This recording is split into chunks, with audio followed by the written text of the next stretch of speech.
Hello! Welcome to wonkynuts. I'm Andy. This is Ming. How are you this week?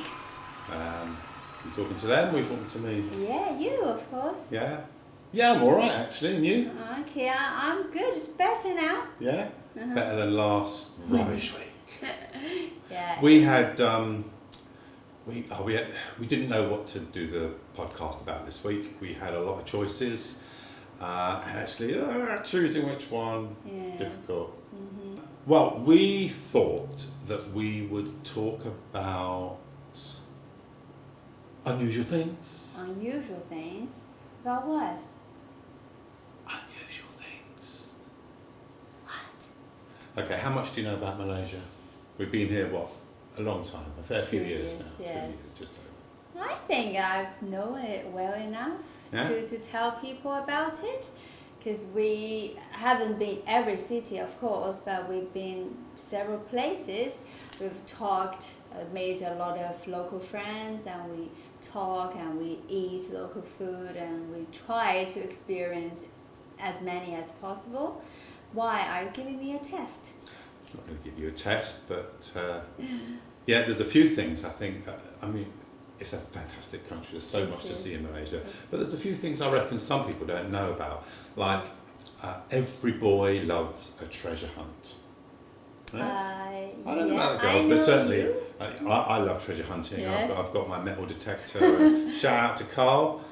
He has a fantastic collection of Roman coins and other things that he's dug out of the ground from his metal detecting. Anyway, just off the coast of Malacca, in Malaysia. Yes. I know that. Yeah. It's not unusual. I think it was, quite a number of years ago, maybe the 1700s. There was a Portuguese ship that was leaving after loading up with all kinds of goods and treasure, and they sunk just off the coast, and it was found a fair few years ago, and they valued the treasure that's been found, still stuff to find, at $9 billion. Why we are still here? $9 billion. Let's grab your metal detector. Let's go to Malacca. Yeah, it doesn't work underwater though. Oh, right. Yeah, but that could be a good thing. Yeah, that's unusual. I've never heard about it. No. Did you know, there's another one, did you know that Malaysia has the world's tallest rainforest tree and the world's largest flower? I think I heard about the flower, but I'm not sure about the tree. Are you sure it's the world's tallest? You can get in a rainforest. You can get in a rainforest. I know the tallest tree in the world with the record.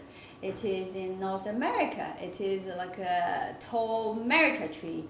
It's called the Grand General. A tall America tree. Yeah, a tree, the American tree. Okay. Yeah, called a Grand General. Because they used to compare that tree with a blue whale. To compare the size. Actually, I'm talking about the blue whale.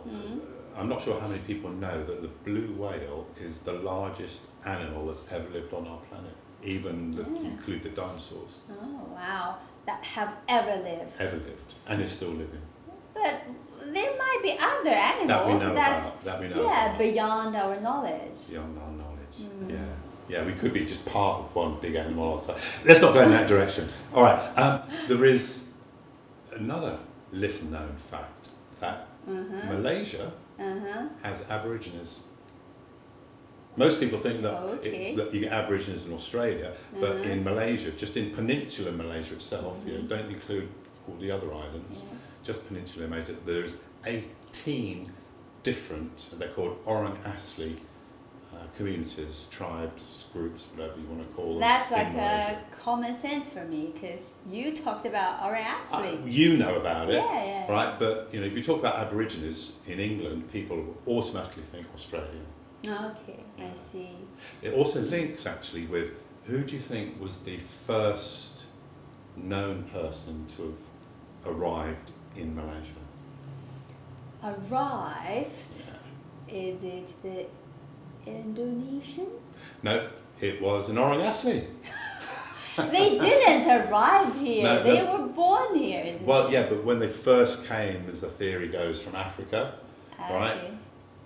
There is some evidence that shows that 50,000 years ago, that's a long time ago, there was people arriving from Africa in Malaysia, and their ancestors are people we know today as the Batak.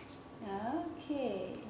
But I know that some Chinese people have arrived in Malaysia from Qin Shi Huang, the first emperor of China. They sent a ship full of people to search for the immortal medicine for the emperor. Oh, right. Yeah, we learned it from the history. Yeah. When was that? That's about 2,000 years ago. 2,000 years, not quite 50,000 years. Yeah. Okay. There is one thing you might know, Okay. but people in England probably haven't heard of. I know there's superstitions. Okay. Superstitions in most countries. Yes. And there is one in Malaysia that you've also got in China, I think, and that is the number 4. So, like, if you go to what should be the 4th floor of a building, often it doesn't exist. So it goes like 1, 2, 3, 3A, 3A, yes, 5. Yeah, in China we do that. In China as well. We try to avoid 4, and we try to use 8 as much as possible. So I can see the same here. People use 8 a lot in their plate numbers, in their phone numbers, and they try to avoid 4. It's the same as in the Western world. In the tall building, they don't have 13, right? 13. They have 12A instead of 13. Yeah. So it makes me wonder. Okay, so 4 is bad. Okay. Yeah. What about Lewis Hamilton?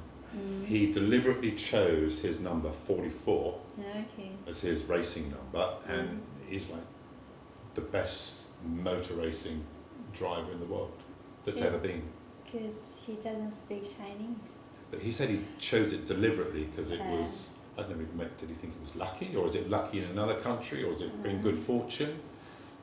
Yeah, I think it wants to challenge it, maybe. Okay.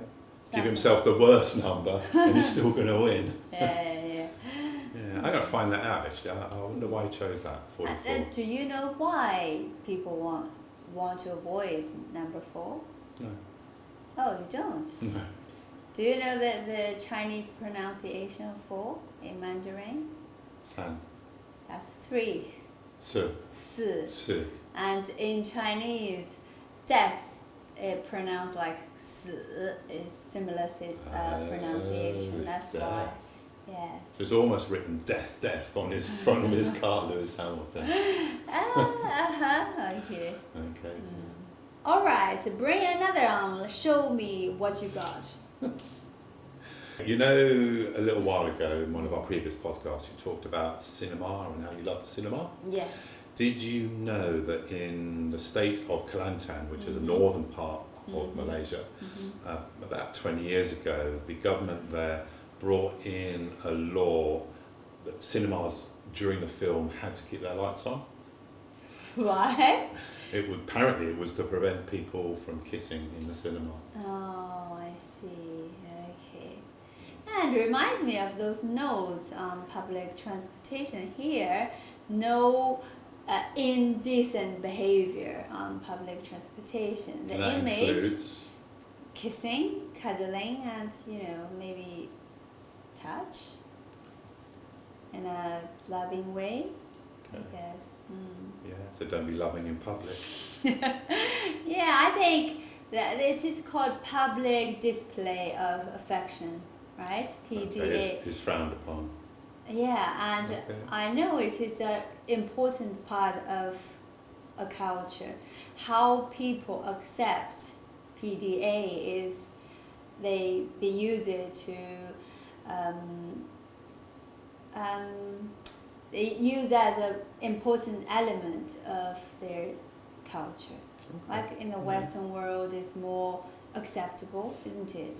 and here it's more conservative. Mind you, I mean, English people are talked of as being quite reserved, aren't they? Okay. But yes, public displays of affection are more acceptable, I suppose, in England than they are in places like Malaysia. Yes. Yeah. Well, that's the end of this section.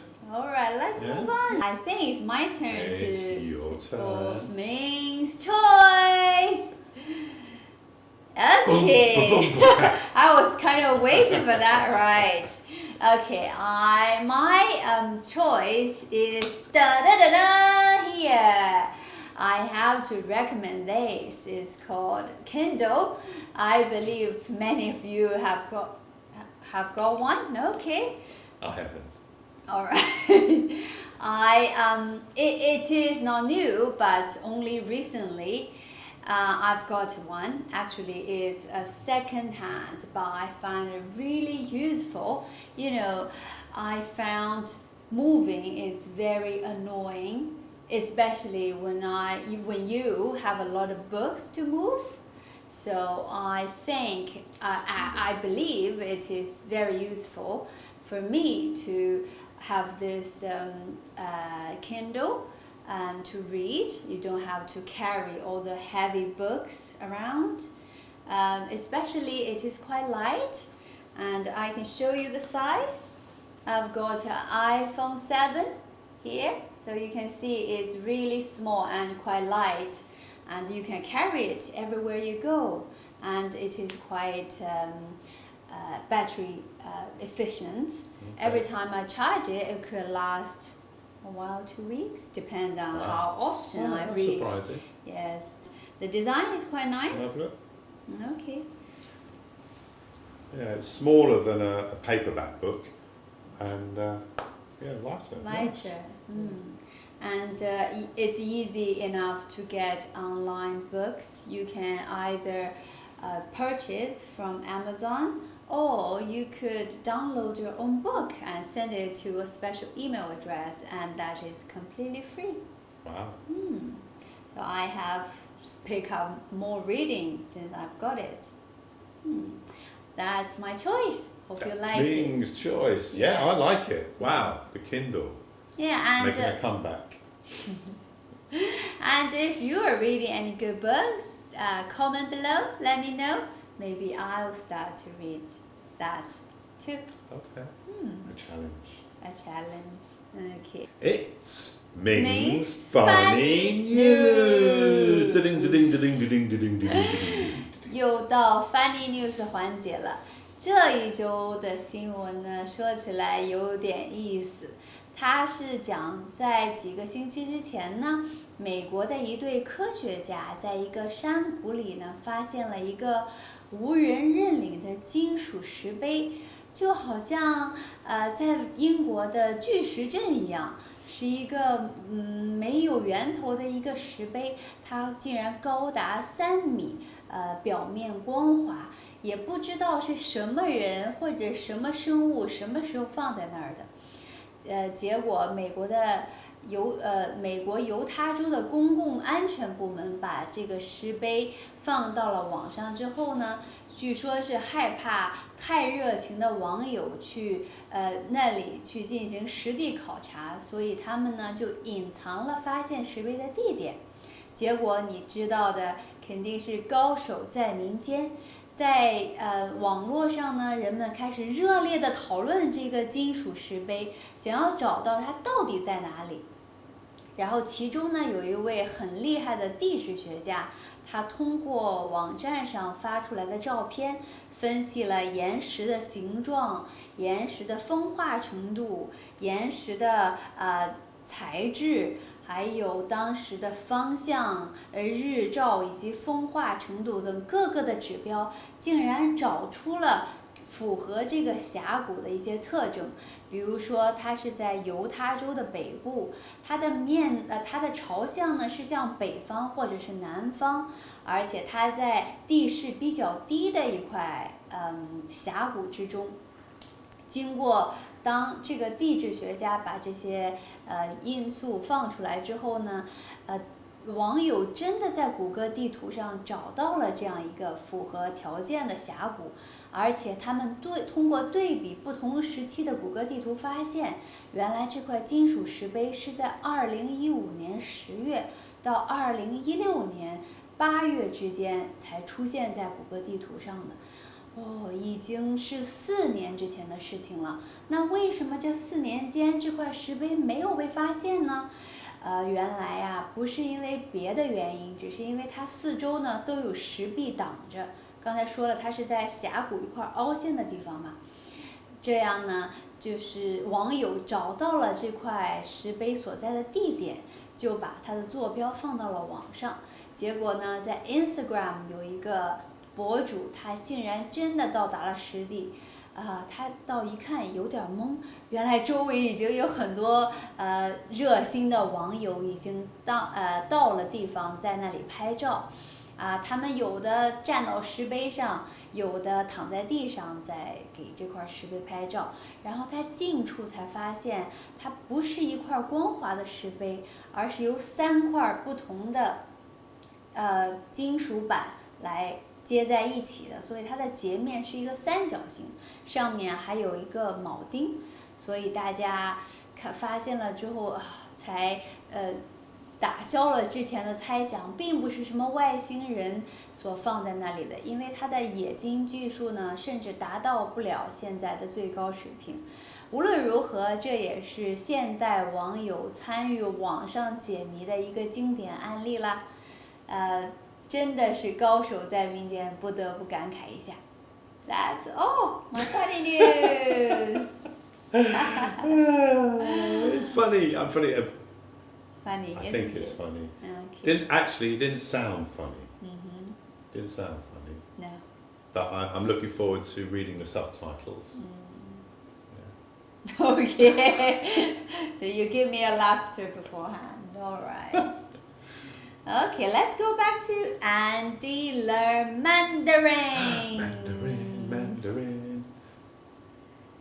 I used to collect Marvel comics as a child, and one of the characters, one of the villains, was called the Mandarin. Oh, really? Yeah. It is. Yeah. Mandarin can be also a type of orange, isn't it? Mandarin oranges. I think that's the villain. It's the evil orange.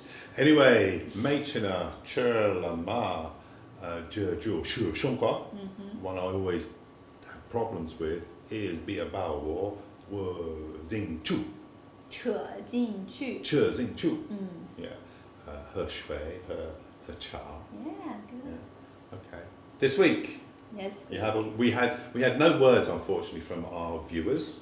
No words. No suggestions. So I would like to learn. Comment, please. All right, comment, please. Okay. 请评论。Say that again. 请评论。请评论。论。Yes. 请评论。评论 means comment. 评论。评论。评论。评论。Yes. 评论。First one. 请。评论。请评论。Yes. 请。请评论。请评论。Okay. 请评论。请评论。Yeah. I think you should learn 请点赞。So 请点赞。请点赞。请点赞。请评论. That's what I'm Yeah, 请评论，请点赞。 Okay, listen, that's the end of the episode. Yeah. Hope you've enjoyed it. If you have, give us a like. And don't forget to ching ping learn for us. All right? Leave a comment and subscribe if you want to know when the next episode's coming out. We look forward to seeing you next time. Thanks for watching. Thanks for your time. Bye bye. 再见.